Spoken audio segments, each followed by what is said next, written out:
આવી ગયો મહિલાઓનો દિવસ એટલે કે આંતરરાષ્ટ્રીય મહિલા દિવસ દર 8 માર્ચે ઉજવવામાં આવે છે અને આ દિવસે મહિલાઓની સિદ્ધિઓ, તેમના અધિકારો અને સમાનતાને સમાન હક આપવા માટે સમર્પિત કરાયો છે. તો વર્ષ 2026 માટેની થીમ ગીવ ટુ ગેઇન છે, જ્યારે 2025 માંથી મતી બધી મહિલાઓ અને છોકરીઓ માટે અધિકાર, સમાનતા અને સશક્તિકરણ. તો આ અવસર પર વિવિધ કાર્યક્રમો, જાગૃતિ અભિયાનો અને સન્માન સમારોહનું આયોજન થાય છે અને આ સાથે જ લિંગ સમાનતા અને મહિલાઓને સશક્ત બનાવવાનું લક્ષ્ય રાખવામાં આવે છે. તો આ દિવસની શરૂઆત 1908માં અમેરિકાના ન્યુયોર્કમાં થઈ હતી, જ્યાં લગભગ 15,000 કામકાજી મહિલાઓ વધુ સારું વેતન, ઓછા કામના કલાકો અને મતાધિકારની માંગ સાથે રેલીમાં સામેલ થઈ હતી.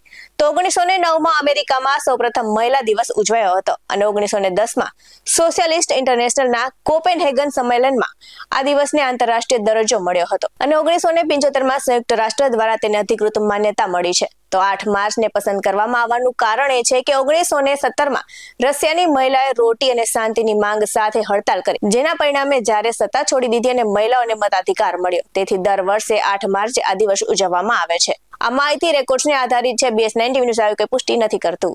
નમસ્કાર.